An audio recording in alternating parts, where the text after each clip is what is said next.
밝히사 진리를 보게 하소서. 진리의 열쇠 내게 주사 참빛을 찾게 하소서. 기쁘신 뜻을 알고자 엎드려 기다리오니 내 눈을 뜨게 하소서. 성령이여 맡겨진 내게 여시사 주님의 귀한 음성을 이 귀로 밝히는 때에 내 기쁨 한량 없겠네. 기쁘신 뜻을 알고자 엎드려 기다리오니 내 이를 열어주소서.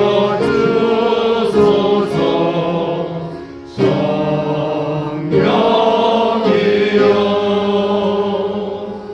봉해진 내 입 여시사 복음을 널리 전하고 차가운 내 맘 녹여주사 사랑을 하게 하소서.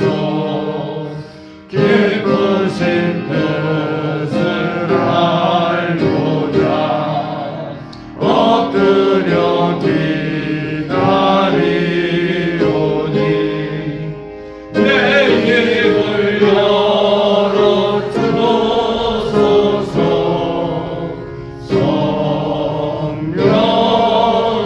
성령이여.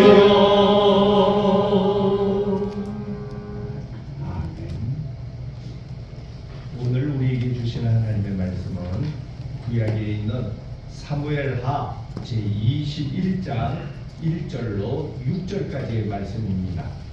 주신 말씀을 한 절씩 교독하도록 하겠습니다. 1절입니다.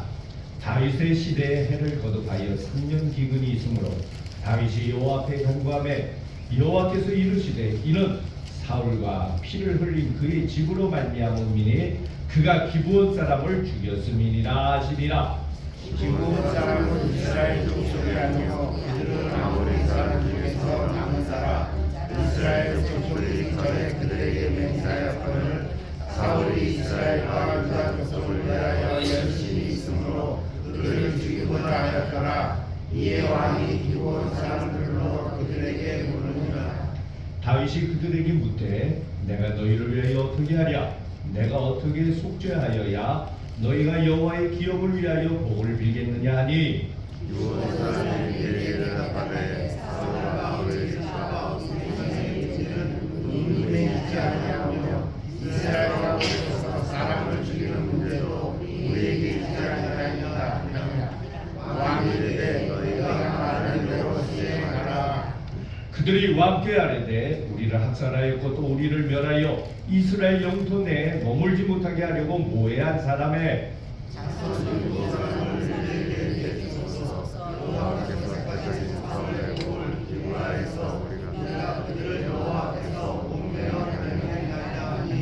왕이 이르되 내가 내 주리라 하니라. 아멘. 자, 말씀의 제목입니다. 우리 한번 같이 읽어볼까요? 기도로 문제를 푸는 인생. 기도로 문제를 푸는 인생. 오늘 말씀은 다윗의 시대에 일어났던 이야기입니다. 어떤 일입니까? 땅에 3년 동안 연속해서 기근이 됩니다. 여러분 1년 기근도 쉽지 않은데 3년 동안 연속해서 기근이 된다는 것은 엄청난 재앙을 뜻하는 것이죠. 자, 이런 재앙을 만나게 될 때 이것을 우리는 고난, 역경이라고 말합니다. 무엇을 해야 될까요? 고난이 왔을 때 우리가 해야 될 일이 뭡니까? 나름대로 인간적인 방법들을 취할 수 있습니다. 그러나 믿음의 방법이 분명히 있습니다. 야고보서 5장 13절은 이렇게 말씀하십니다. 같이 읽죠. 너희 중에 고난당하는 자가 있느냐? 그는 기도할 것이요. 즐거워하는 자가 있느냐? 그는 찬송할지니라. 예. 문제 해결의 방법이 뭐라고 성경은 말씀하십니까? 예. 기도하라. 문제 앞에서, 고난 앞에서, 역경 앞에서 우리의 어떤 세상적인 방법, 인간적인 방법을 취하는 것도 필요할지 모르지만 가장 중요한 것은 기도하라는 것입니다. 여러분, 이 말씀을 우리가 분명히 붙잡아야 됩니다. 자, 그래서 어떻게 합니까? 사무엘하 21장 1절에 보면은 다윗이 행동을 취합니다. 어떤 행동이죠? 함께 읽습니다.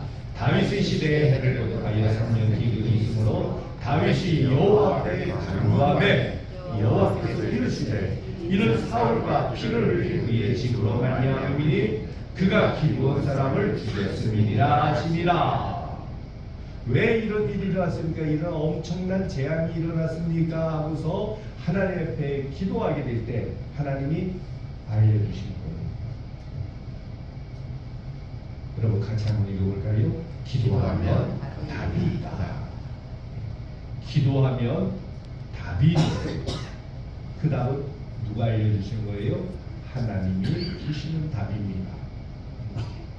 어떤 답을 내주시니까 이 문제는 이런 3년 연속의 기근의 이 엄청난 재앙은 바로 원인이 있었다는 겁니다. 그 원인은 사울이 기브온 사람들을 무참히 죽였기 때문이라는 것입니다. 하나님이 기브온 사람을 살리라고 했습니다. 그런데 사울은 하나님의 말씀을 어기고 기브온 사람들을 죽였던 것입니다. 그것이 문제였다는 겁니다. 자, 문제를 답을 알았으면 그 다음에 어떻게 하면 됩니까? 그대로 행하면 돼요. 그렇죠? 그리고 문제가 풀리게 되어 있어요. 자, 근데 한번 이렇게 한번 생각해 보세요. 기근이 몇 년 들었다고요?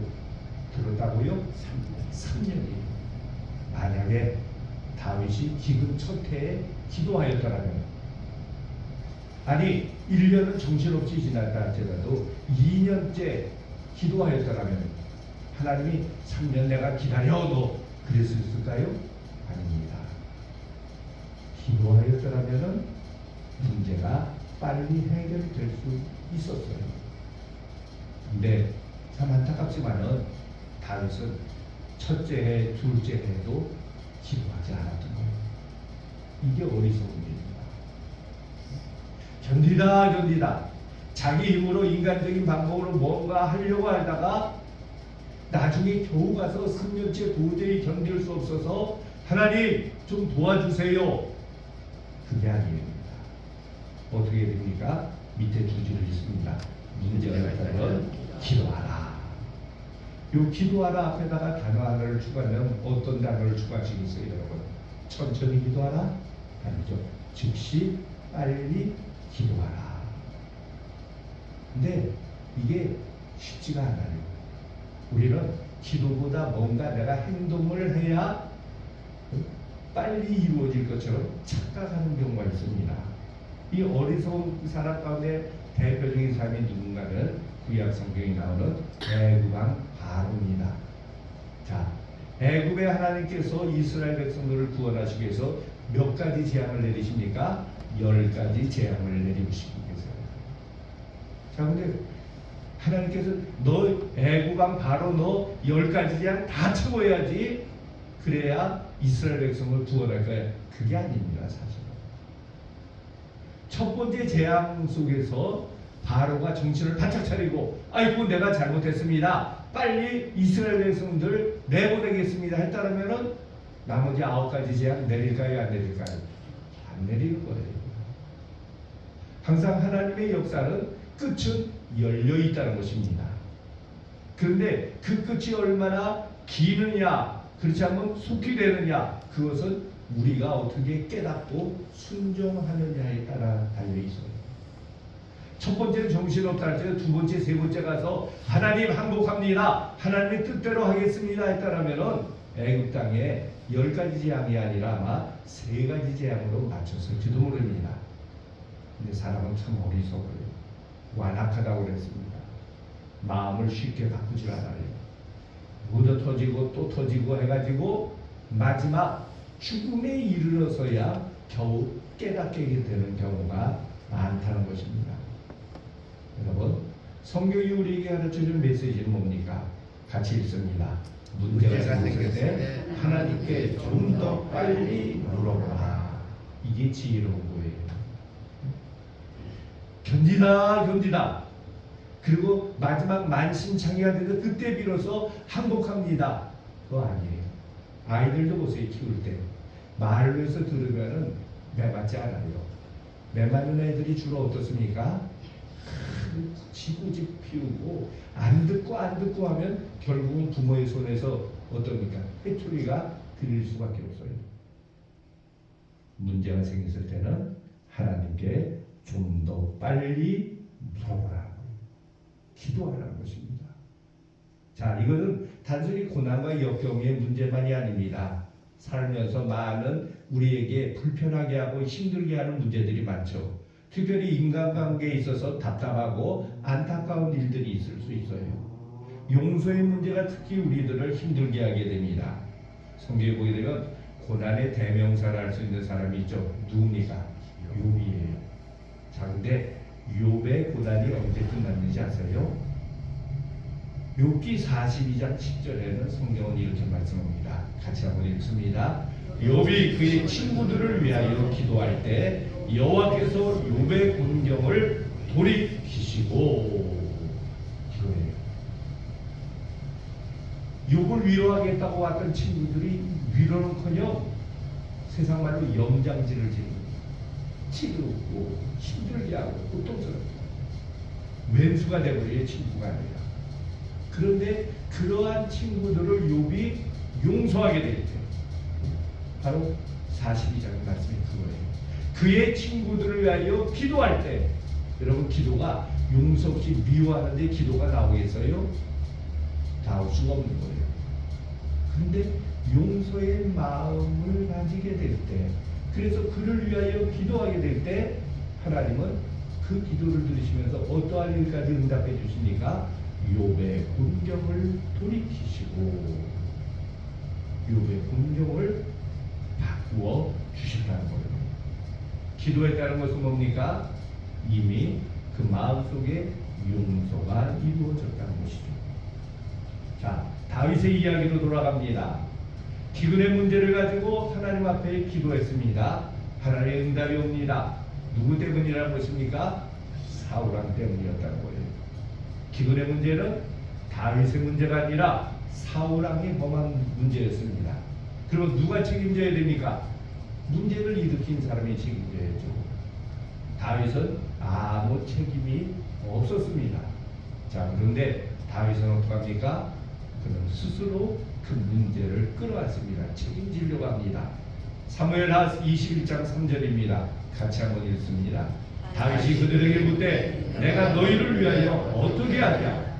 내가 어떻게 속죄하여야 너희가 여호와의 기업을 위하여 복을 빌리겠느냐? 자기의 책임으로 합니다. 내가 너희를 위하여 어떻게 하리라? 내가 어떻게 속죄하여야 되겠느냐는 거예요. 책임으로 끌어안는 것입니다. 여러분, 왜 문제가 풀리지 않습니까? 그것은 우리가 자꾸 내 문제로 내가 책임지려는 것보다 남의 탓으로 돌리기 때문이에요. 이거 누구 때문이야? 저 사람이 바뀌면 문제는 해결돼. 아니라는 거예요. 한번 오른손을 들어보세요. 한때 우리 사회에서 그 카톨릭이 앞장서서 했던 운동 가운데 하나죠. 다시 없어요. 남의 탓이 아니라 내 탓으로 끌어가는 책임져요. 지도자가 되는 리더십의 가장 중요한 요소가 뭐냐? 예전에는요, 지도자는 사람들에게 비전을 보여줘야 된다. 비전이 뭡니까? 쉽게 해서 꿈입니다. 희망입니다. 자, 여러분 앞으로 보세요. 걱정하지 마세요. 좌절하지 맙시다. 전진해 나갑시다. 꿈을 보여줘요. 그런데 요즘은요, 비전보다 더 중요한 것이 있다고 저는 이야기합니다. 그게 뭡니까? 책임감이에요. 책임감. 어떤 어려움이 있고 어떤 역경이 있고 문제가 부딪힐 때마다 너 이거 네가 책임져가 아니라 끌어안고 내가 책임지겠습니다. 바로 이런 사람이 참된 지도자라는 겁니다. 자, 국회의원 선거를 앞두고 있습니다. 우리가 어떤 사람을 뽑아야 될까요? 뭐 거창해요. 자기가 국회의원이 되면 이렇게 일을 하겠다고. 그러나 그 비전만 바라보지 마세요. 허황된 것이 참 많습니다. 내가 책임지겠습니다는 책임감을 가져야 돼요. 특권 속에 있습니다. 그건 나쁜 사람, 어리석은 사람이 되는 겁니다. 여러분, 하나님 앞에서 우리가 책임지려는 모습이 있게 될 때 하나님은 어떡하실까요? 우리에게 은혜를 주시고 막혔던 길이 열리는 역사가 이루어집니다. 성경에 보게 되면 야곱의 이야기가 나오죠. 야곱에게는 아들이 몇 명이 있었습니까? 12명이 있었어요. 장자 르우벤으로 시작해서 막내 베냐민까지 있습니다. 그 중에 네 번째 아들이 유다입니다. 자, 네 번째 아들이기 때문에 그 위에는 형들이 셋이나 있어요. 그는 장자가 될 수가 있을까요, 없을까요? 안 돼요. 불가능합니다. 근데 놀랍게도 이스라엘의 역사 가운데 유다는 장자 지파가 됩니다. 어떻게 해서 가능한 겁니까? 형들을 다 쓰러뜨리고 짓밟고 그 위에 올라섰습니까? 아니에요. 그는 책임져야 될 자리 속에서 책임을 회피하지 않고 책임을 졌기 때문입니다. 대표적인 이야기가 창세기 44장에 나오죠. 온 땅이 기근이 들게 되죠. 7년 대기근이 됩니다. 야곱의 가족도 양식이 없어서 애굽 땅에 가서 양식을 구하러 내려가죠. 그때 총리 대신이 그것을 책임지는 사람이 누구였습니까? 주관하는 사람이 바로 요셉이었어요. 근데 요셉을 알아보지 못합니다. 양식을 샀습니다. 떠나기 전에 잔치를 벌여줍니다. 그리고는 요셉이 함정을 파죠. 어떤 함정을 팝니까? 자기가 쓰는 귀한 은전을 베냐민의 양식 주머니에다가 부대자루에다가 몰래 집어넣습니다. 그리고는 돌아가게 됩니다. 가다가 쫓아오죠. 우리 주인의 은잔이 없어졌다. 도대체 너희가 훔쳐간 거라고. 그러자 다른 형제들이 뭐라고 얘기합니까? 우리는 절대 그러지 않습니다. 우리는 은혜를 원수로 갚지 않아요. 만약에 그런 일이 있으면 그놈은 죽여도 됩니다. 자신 있습니까? 자, 근데 누구의 부대자루에서 은잔이 나오니까 베냐민의 부대자루에서 은잔이 나옵니다. 그 앞에서 다른 형제들은 모두가 꿀먹은 버물이에요. 쥐들이 이야기하고 있으니까. 그리고 잘못 이야기했다가는 자기가 큰 피해를 당할 수 있는 겁니다. 모두가 눈치를 봅니다. 자, 그때 유다가 앞에 나가죠. 그리고 뭐라고 얘기합니까? 내가 책임지겠습니다. 베냐민은 우리 아버지 야곱이 가장 사랑하는 아이입니다. 이 아들이 가지 않으면 우리 아버지의 목숨은 죽은 것 같습니다. 내가 대신 감옥에 갇히든지 목숨을 잃든지 책임지겠습니다 합니다. 죽음 앞에서 생명을 걸고 책임지는 존재가 되게 될 때 요셉과 다른 형제들의 모든 미움, 갈등, 모든 것들이 해소가 되는 모습을 보게 됩니다. 그리고 놀랍게도 그런 문제만 당장의 눈앞의 문제만 해결된 것이 아니라 유다가 하나님께서 택하신 장자 지파가 되는 자리에 올랐습니다. 원래 유다는 허물이 많은 사람이었잖아요. 근데 그 수많은 허물이 있었지만은 하나님은 책임지는 그 모습 속에서 기뻐하시며 그를 높이 장자의 자리에 세워주십니다. 그 유다가 유다 지파가 되었고 그 유다 지파 속에서 다윗이 나왔고 그리고 그 유다 지파 속을 통해서 역사를 통해서 예수 그리스도가 이 땅에 오시게 될 것입니다. 여러분, 우리의 삶 속에서도 풀리지 않는 문제가 있을 수 있습니다. 해결될 듯 하면서 안 돼서 힘들 때가 있어요. 그때 어떻게 해야 됩니까? 같이 읽습니다. 기도하라. 기도하세요. 기도해서 원인을 빨리 파악하시기 바랍니다. 기도를 통해서 하나님의 도우심을 공급받으시기 바랍니다. 가만 보세요. 문제 때문에 염려하고 걱정하는 시간이 많습니까? 아니면 그 문제를 가지고 하나님께 기도하는 시간이 많습니까? 대부분 사람들이요, 주위의 것이 아니라 앞의 것에 매달려 있는 시간이 많은 경우가 있습니다. 우리는 어떻게 해야 됩니까? 함께 있습니다. 염려하는 시간에 기도하라. 염려하는 시간에 기도해야 돼요. 그리고 어떡합니까? 기도한 다음에 하나님 다 알아서 해주시겠지? 아니에요. 그 원인을 깨달았다면 그 다음부터는 어떻게 됩니까? 그 일의 문제의 원인을 찾으면은 그 다음에는 문제를 책임지는 한 사람이 되어야 됩니다. 내가 책임지리라는 생각을 가져야 된다는 거예요. 같이 한번 읽습니다. 남을 탓하지 말고 모든 책임은 나에게 있습니다.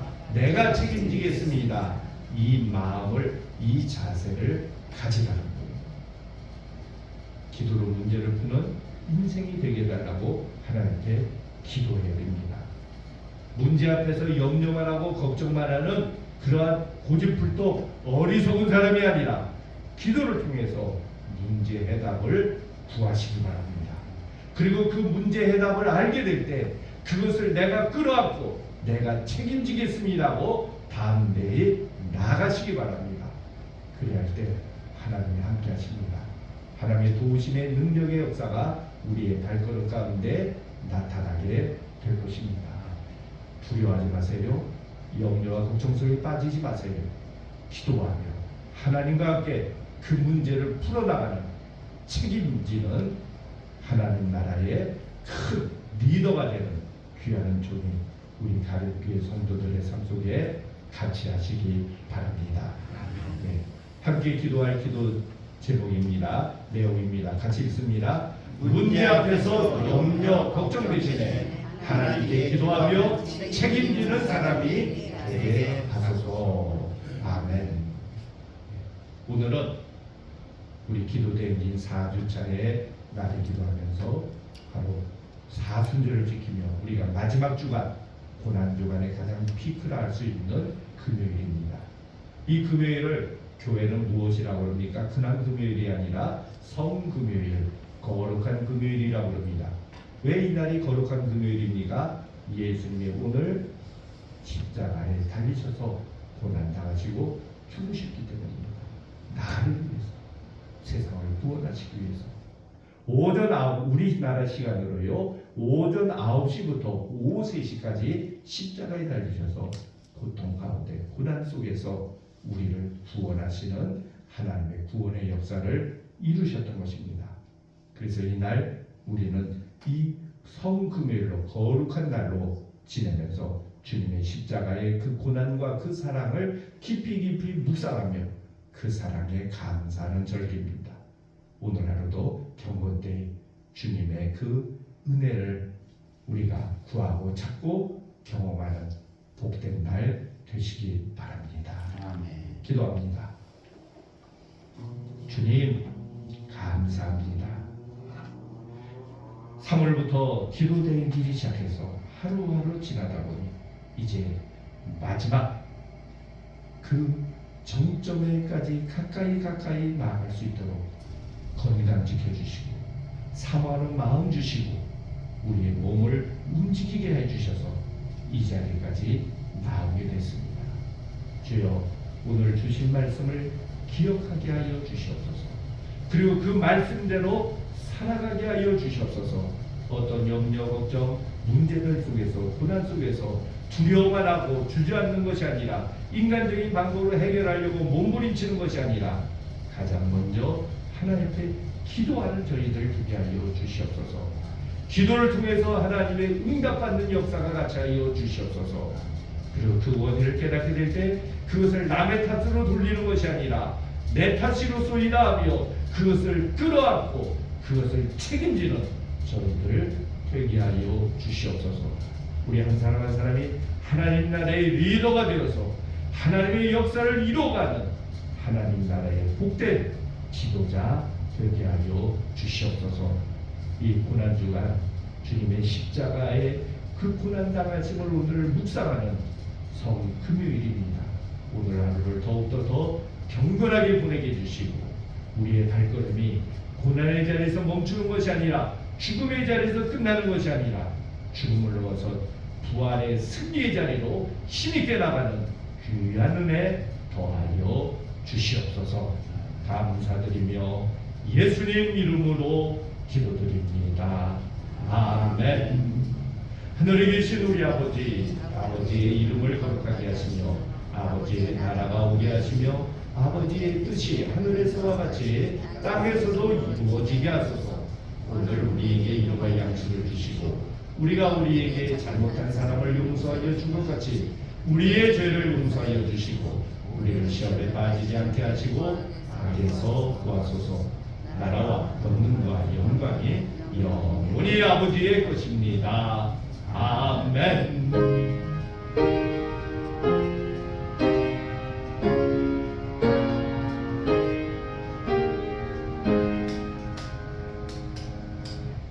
기도대행진 이제 내일 하루 남았습니다. 내일 하루가 끝이 아니죠. 요번 돌아오는 주일날 바로 부활절 새벽 예배로 부활의 기쁨 하나님의 그 사랑을 경험하는 귀한 발걸음들 되시기 바랍니다. 내일 기도대행진 마지막 날과 부활절 새벽 예배 이 두 날을 우리 모두가 힘써 그리고 그동안 참여하지 못했던 분들도 격려해서 함께 나와 함께 하나님께 기뻐하고 영광 돌리는 복된 기도의 자리 되시기 바랍니다. 기도하시고 자유롭게 돌아가시면 됩니다.